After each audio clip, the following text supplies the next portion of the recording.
So, not gonna lie guys, I kind of debated you a bit with the intro. Sadly, the footage from that game was unusable as the audio was totally screwed, but you will be happy to know that we did win that one. So as that game was a write-off, I needed a do-over. So here we are, same level, same difficulty, same butt-cheek clenching modifier, the notoriously punishing High Intensity Shock Gauntlet. Despite the cost of my time, maybe losing that initial footage can be seen as a good thing. After all, beating High Intensity Shock Gauntlet once with a plasma could be written off as a fluke, but twice, less so. And that leads me neatly to the topic of today's video, that being the question of just how good is the plasma gun post-buff? I mean, it's certainly got the potential to be good, but it's also got some pretty apparent limitations. All of these factors need to be put under the lens of scrutiny before we can slot it into a tier bracket of any kind. So today we'll be doing just that. We're talking veteran, we're talking tiers, we're talking high intensity shock gauntlet, and we're talking build optimization. We're talking about all kinds of things, but mainly we're talking about what makes the plasma gun such a unique weapon, and if it has what it takes to join the upper echelons of the veteran's ranged arsenal. A quick disclaimer on the games, both this game and the lost one prior to it were played in pickup groups, so no Discord voice chat. Coming up on your screens now is the loadout I used in both, and I feel like this build is pretty close to, if not optimized at this point. I'll go into these choices with greater detail over the course of the game, but for now, strap yourself in and enjoy the insanity.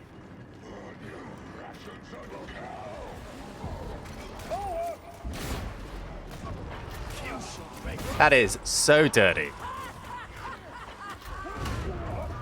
Just in case you were wondering, yes, I can hit one-shot breakpoints across the Mauler and the Flak Rager with this bad boy. Ooh.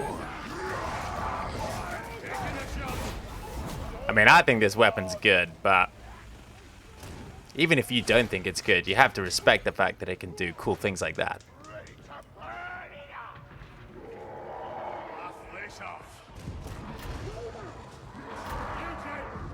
So I guess with this run, what I really wanted to test was if the plasma gun could handle this difficulty being high intensity shock gauntlet.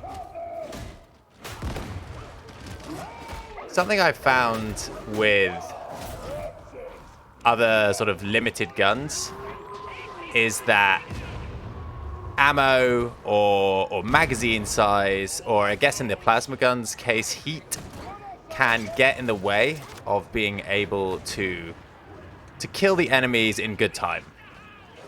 Like, yes, there's certainly no doubting the plasma gun can kill enemies with its insane one-shot breakpoint potential.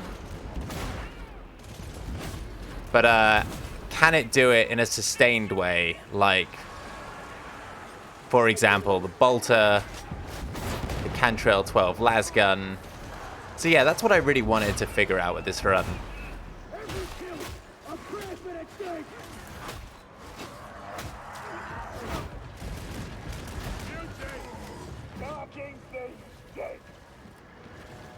I will say it is a very unique weapon.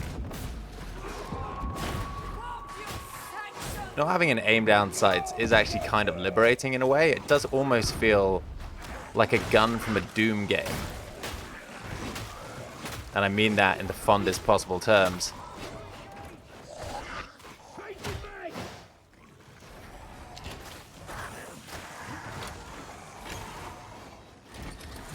Had a cool party for this run. Two other veterans, it looks like they were both on bolters, and the Psyker on the Surge staff for a little bit of crowd control. The concern I have in a party like this is there going to be enough ammo for everyone? Because the bolters are hungry guns, they go through ammunition like crazy, and the plasma may be even hungrier still. Or thirsty, maybe, perhaps, is a better word for the plasma. She be thirsty. And with ammo in this game, there seems to be a massive amount of mission-to-mission RNG. Oh, that's lovely. Look at that. So I'm going to talk a little bit about my gun itself. I did kind of get the nuts roll on perks and the damage and charge the damage and thermal resistance modifiers. So as you saw at the start, and maybe as a little reminder just now, yeah, I'm close to 80, if not 80, on all three of those rolls.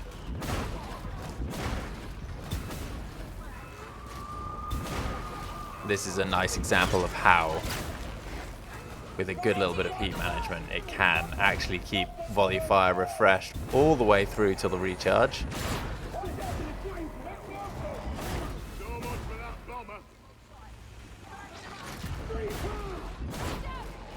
I found the optimal way to vent it when you hit max heat is to sort of do 2 ticks of the vent. So when you hit like 100 or close to 100, holding down vent will tick 20% with each pulse or tick, right? So 2 ticks takes you back down to 60. So if you do like, yeah, just volley fire and shooting targets, refreshing it all the way up to 100 heat, vent for 2 ticks, and then you're back down to 60 and you can shoot some more.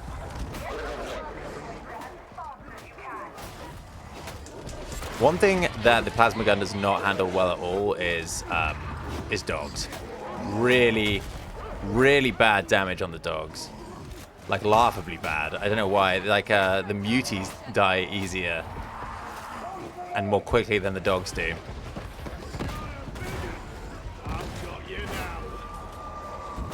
Yeah, going back to what I was saying about limitations. The biggest limitation that I can see on the plasma gun is ammo. The heat management you get the hang of relatively quickly once you understand what's going on. But the ammo is tricky. It's much harder to manage, and that's certainly something that this difficulty will really put through its paces. You know, sometimes it's not enough to have amazing killing power and accuracy and one-shot breakpoints. Ooh. I messed up there, not holding E long enough.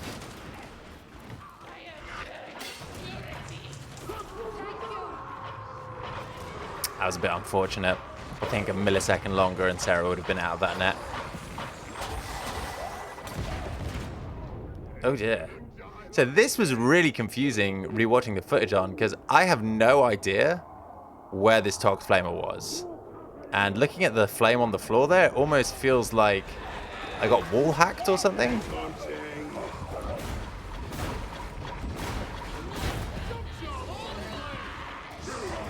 Because there's a Tox Flamer, but that's miles away. This is a really, really bad spot now. But luckily, it can just remove a mutie in one. Oh no, it's 2 charged shots with my plasma gun to remove a mutie. So I guess that one was already injured. The grenade gives me just enough time to get the first person up. And we've got a bit of breathing room again.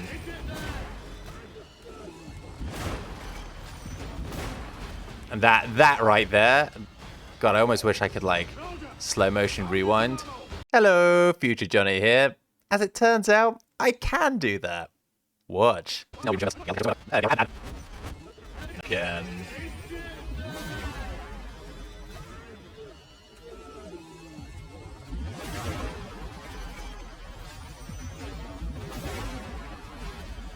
And that right there. God, I almost wish I could like slow motion rewind. That right there is why I personally think this gun is S tier. It just ignores cover. And no other gun in the entire game can do that. I mean, if you were to put the bolter in S tier, which you would, right? It is arguably the best weapon in the entire game. You would put the bolter in S tier, not because it is, you know, the fastest and the most limber weapon and has the best ammo efficiency or the shortest reload or anything like that, because it has none of those things. You would put it in S tier because it can do what no other gun in the game can do, which is annihilate a screen full of elites into rapid fire mag bursts, right? And yeah, I know some people like to run the bolter with counterfire, and if that's your bag, you totally can. It's good with everything, you know, it's a great weapon. But I like to run the bolter with the instant reload talent. I think you can have your cake and eat it a bit with the bolter as well, you know. But anyway, that's not the point. The point is you would put the bolter in S tier because it can do things that no other gun in the game can do. And I feel like if you're going to do that for the bolter, then you have to do that for the plasma as well. No other gun in the game gets X-ray vision and wall hacking. And once you...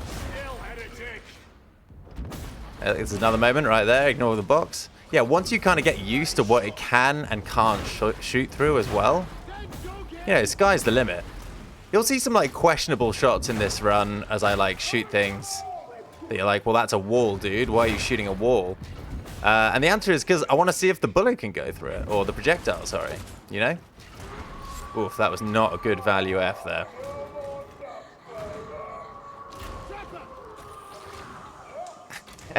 I've just been blabbing away about the plasma gun, but there's so many special spawn noises going on in my ear as I'm recording this. It's cracking me up. This difficulty is wild. I've got a few completions of it under my belt now. It's something I think you should definitely learn how to, all the specials and how to deal with them and their audio cues and all the rest of it until you attempt. Because if you can't handle every single special with a very good success rate, you're probably going to struggle a bit on this one.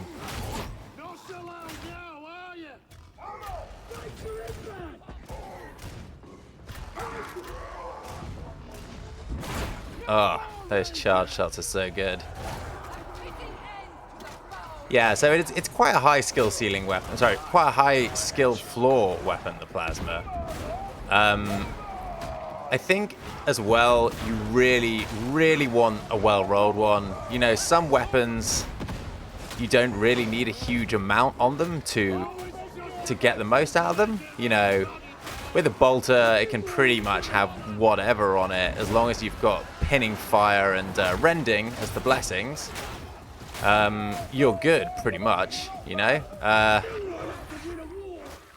Similar with other weapons, but yeah, some weapons require a lot more sort of dialed in perk blessing or modifier rolls to be good, and the plasma gun is definitely one of those.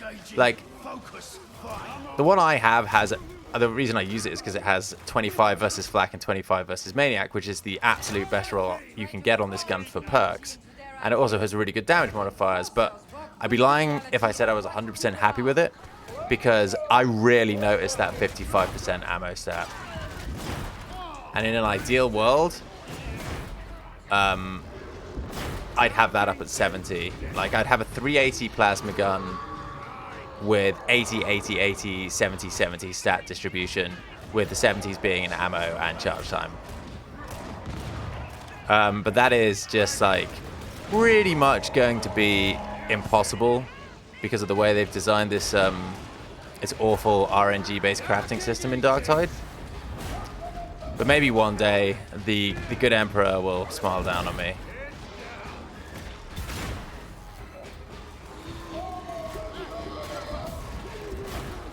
Man, there's so much killing power in this party, it's jokes. Nothing I could do to help Sarah there. They got a bit unlucky with the Ogryn.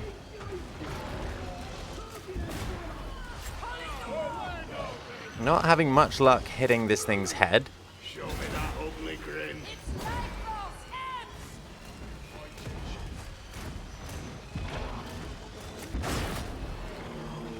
And there we go, dead. The nice thing about the plasma gun is that because it only has, I think, 4, maybe 5 blessings on it, they don't matter at all. You know, it really is just the perks and the modifiers that matter for this gun, which does reduce the RNG slightly. I've looked at all the blessings now for this, and I can tell you straight away, with no doubt in my mind, that Glory Hunter is definitely the best pick. you know, you combine that, you combine level 3 or 4 Glory Hunter with the veteran level 5 talent that I'm using, I can't remember the name of, the one that triggers when you kill elites. You're pretty much getting 60 to 70% toughness back each time you kill an elite, which you'll be doing a lot of with this gun because it has incredible one-shot breakpoints. 25% versus flak will net you a one-shot breakpoint versus maulers to the body. Out of volley fire as well. One charge shot will kill them.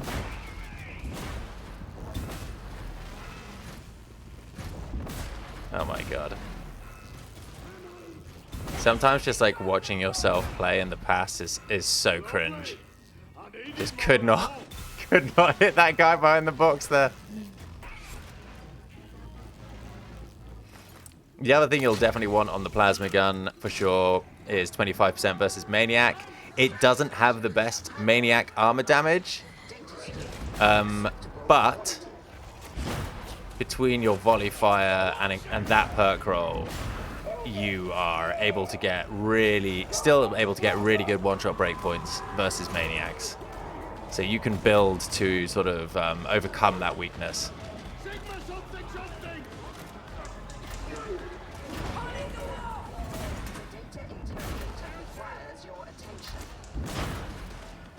And you probably hear me talk a lot about breakpoints in my videos, but really important to know them for the plasma gun. Because of the delay in firing, because of the ammo efficiency and the scarcity of that ammo, you just don't want to be missing shots. So heat as well actually plays a big factor in this. You don't want to be missing shots. You don't want to be wasting ammo. So knowing how many times to shoot something is really important, especially with the charge shots.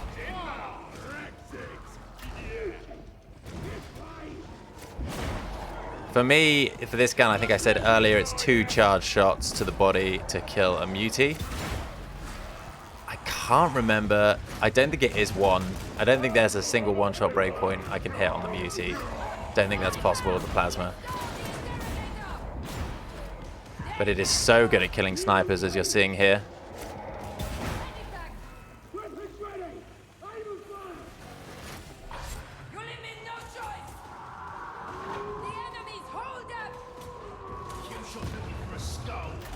Once you sort of learn the handling of the weapon and working within its limitations, you'll quickly come to the realization that it's just one of the best special killers in the entire game. Just infinite range on its projectile. Everything either dies in a one-tap in volley fire with the light charge, or a one-tap heavy. Oh my god, there was just a bomber chilling up there that I totally didn't see. There are a couple of specials, as I said, it's not amazing at. Muties, you know, you don't want to be standing there grunting for 6 seconds, leveling 2 charge shots. A lot of the time, it's just easier to chop the muties to death. Oh, we've lost a teammate here. Awkward spot again. That was just me playing badly there. I was push block attacking too much in the sort of blind panic. The Psyker blows their load, but that's okay. We've all been there. And we were just a little too slow to get John back. Engaging war protocols. Don't get too close. If you stand on it, I might respawn at the next one. Oh no, Confucius gets fully railed there. Also, you can hear one of the other players using the in-game voice back there. That's not an audio bug or anything. We just got a little bit more chatty towards the end of this game. That is the place we're in, the position we're in right now is so awkward for that spawn. There's no cover, and there's Groaners and Poxwalkers coming down from behind. But it's plasma time, baby.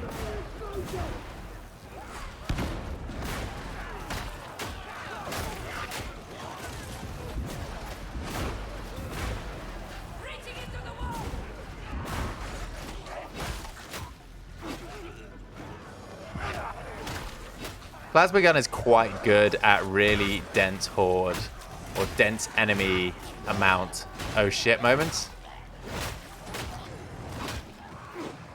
As you can just pretty much just mag dump into them, and with the cleave going on, it becomes very, very efficient at just removing a whole bunch of enemies quite quickly.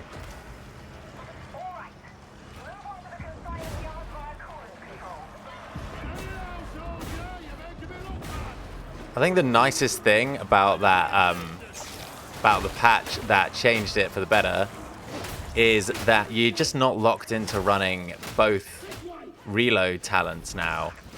You can run the veteran's strongest talent with this gun, which is another sort of case to be made for it in terms of it being S tier. That being the grenade regeneration talent. That is just such a strong talent that I feel any weapon where you can't run that because you need to run sniper or you need to run the reload one just can't really be considered for S tier. Because the difference of having unlimited grenades or respawning grenades and not can just make such a huge difference, especially at these difficulties with very high enemy density.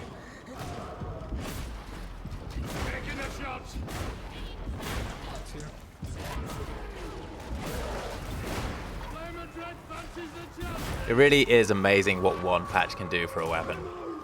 Like before that patch, I pretty much had this in like the bin. I was like, why would you ever use this? This gun offers you nothing other than annoying restrictions that are overly punishing that you have to work within.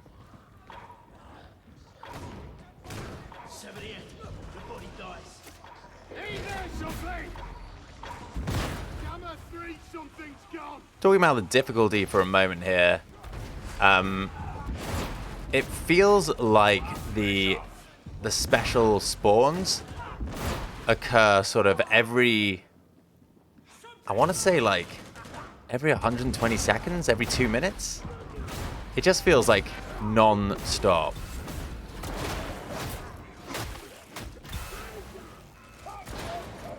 And as a rule of thumb, it's always good to have at least one person in the party just keeping an eye on behind. So if you notice 3 people ahead of you, turn around, look behind. And if you notice only 2 people ahead of you or 1 person ahead of you, then you can, you know, just double check to make sure whoever's on the tail end is indeed doing that.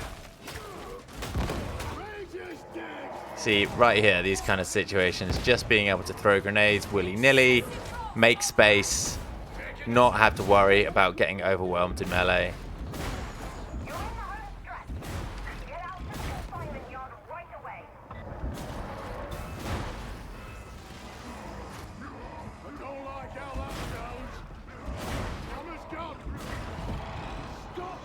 I think the other thing that this weapon can do, which I know other weapons can do this as well, but it feels to me like the plasma gun does it the best and most kind of effectively, is collateral. You know, just the cleave on it is so good.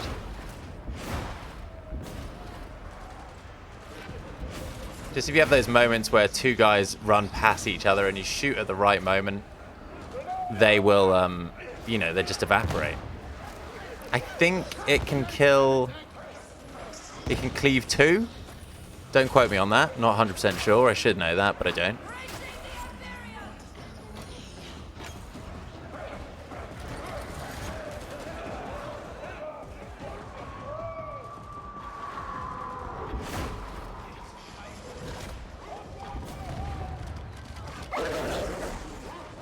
I have got the level 15 talent covering fire equipped on this build as well, since with 3 veterans, I assume all running grenade regeneration, or another veteran running the team grenade regeneration. It just feels like the best choice. Bio-optics is obviously another good option as well. See, that was not a one-shot body shot. I think a charge shot to the flamer and the tox flamer with this plasma gun requires you to hit the head for a one-shot kill. But it's 100% doable. I have tested this.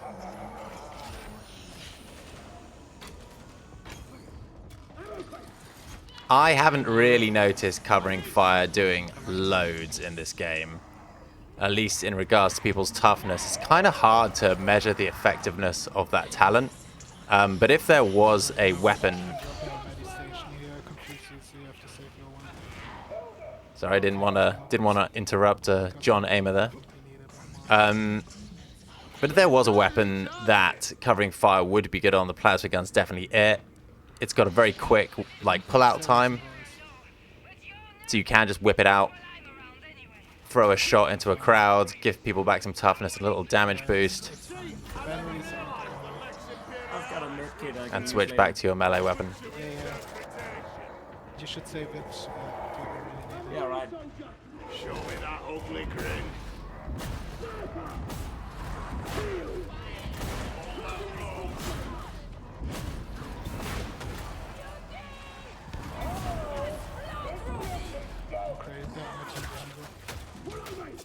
Chop him down to size.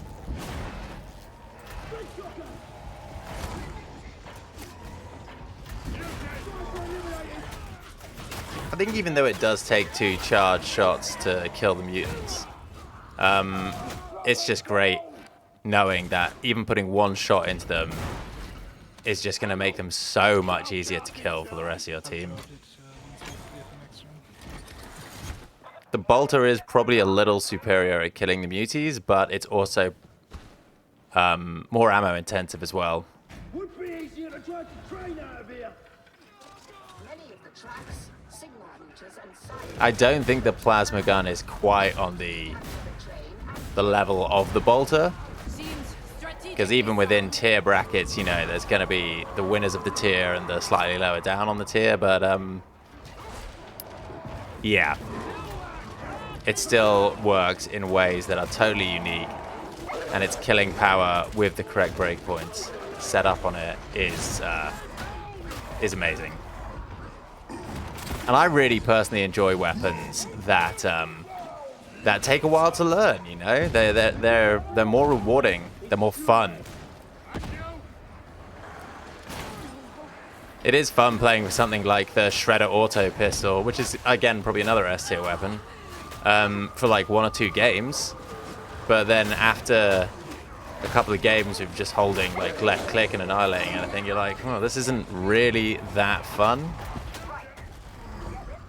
There's no kind of thinking to be done with this weapon. Not so with the plasma.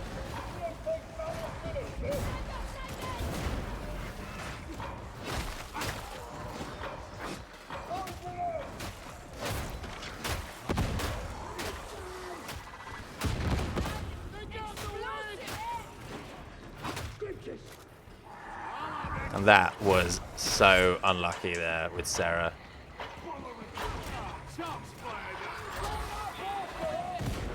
Okay. Messed up that push, but luckily didn't mess that one up.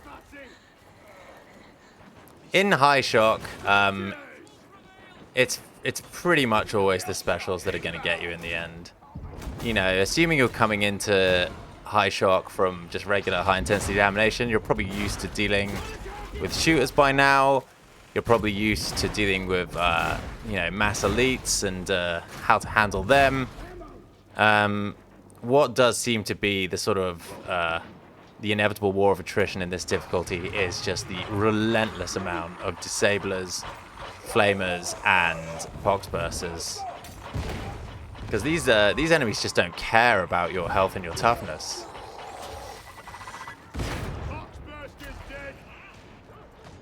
All the other enemies in the game have to play fair, you know. They've got to hit you. They've got to break your toughness.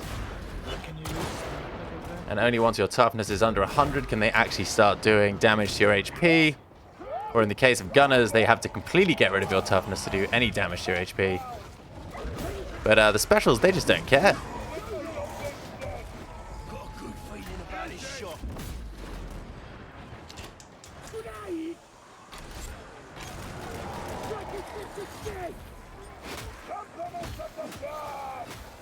I will say, as a little aside as well, I have been loving the Rashad since they fixed it. I'm a big fan of the Antax combat axe, and the Rashad just feels like a better version in every way. It feels faster, it feels a little more responsive, and now that they have unbugged it so it can actually hit heads accurately, it's just a fantastic weapon. And on top of that, it looks fucking awesome, man. Looks like a sort of big metal slab attached to an elegant axe handle. I absolutely love it. And yeah, if you're a veteran watching this and you're a bit down on the power sword because of the power cycler nerfs, and indeed the power sword nerfs as well, then yeah, come over to the combat axe side of the force. It is an excellent melee tool.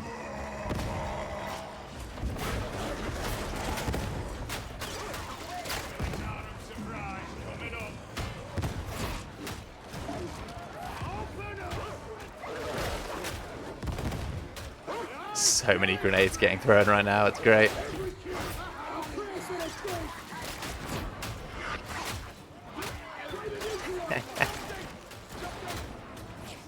Pure chaos. See, that was actually really bad target priority of me there then. I should 100% have ignored the gunner and just shot the flamer. But other than that, my target priority has been pretty good this game. Bad time to drop. As soon as I hear the death noise or the going down noise.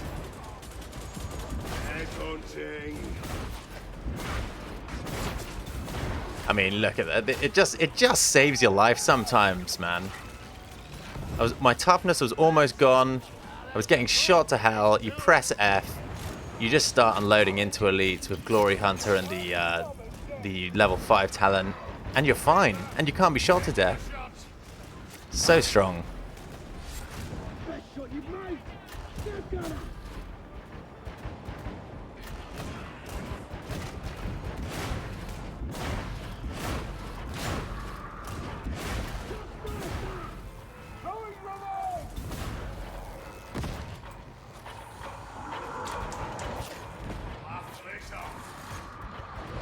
I swear after these games I'm gonna have like post-traumatic stress from all the burster pinging or beeping or whatever you want to call that noise. That's a really nice point on the combat axis there as well. They demolish infested and maniac enemies. Just absolutely demolish them.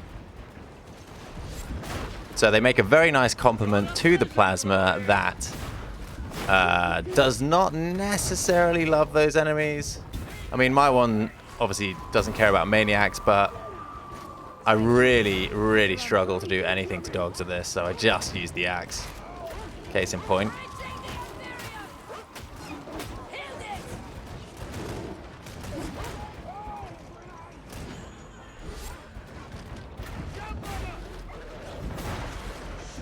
Yeah, I'd say actually at this point that the combat axe is probably the best melee weapon choice for the veteran. So if you're sick of the power sword, give it a try.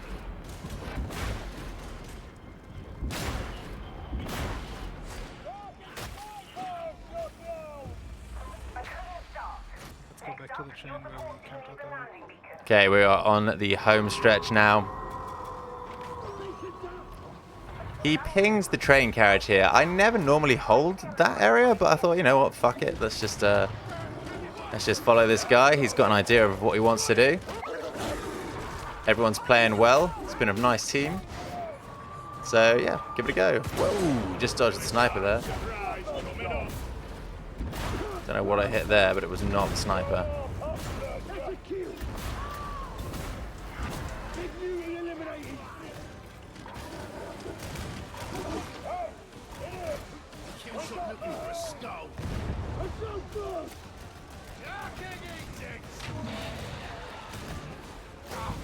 I think like a thought I've had on Darktide as well, and like how to sort of assess weapons and sort of accurately judge how good they're going to be is actually quite dependent on the map you're going to play as well. You know, there are sort of two styles of map in Darktide. There are these lane maps, by which I mean everything's kind of narrow, it's kind of like a corridor, there's lots of firing lanes and choke points and whatnot. And then you have much more open maps where you have a lot of enemies coming from different directions and hidden in different nooks and crannies. And the weapons in the game generally fall into one of two categories. It's like whether they're good in the first or the second. Sometimes you have weapons that are just good at everything. And that's probably why they're an S tier. But it is interesting how they have sort of balanced the weapons around the level design. I like that.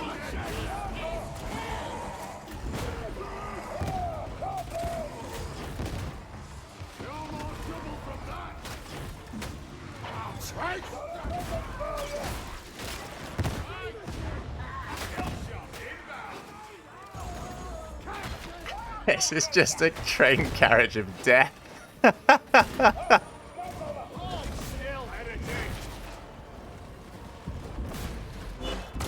Oh my god, that was a terrible shot, but luckily I had Bastion 420 stance on and 100 toughness, so it doesn't even matter. The snipers can't hurt you.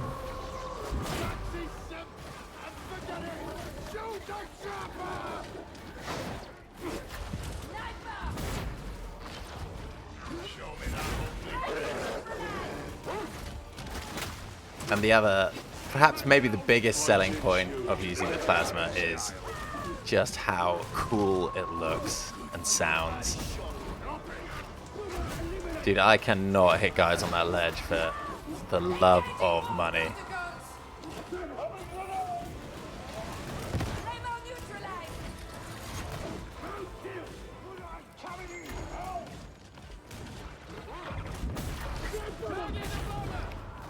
There we go. And we are done. That was Damnation High Intensity Shock Gauntlet with the plasma gun.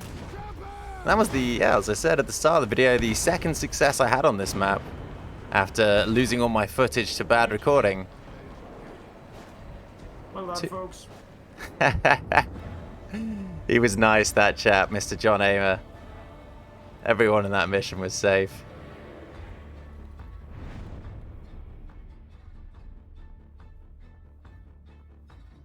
And yeah, there you have it. The proof is in the pudding. Plasma gun is very good. Takes a little learning, takes a little bit of getting used to, but it is, in my opinion, S tier.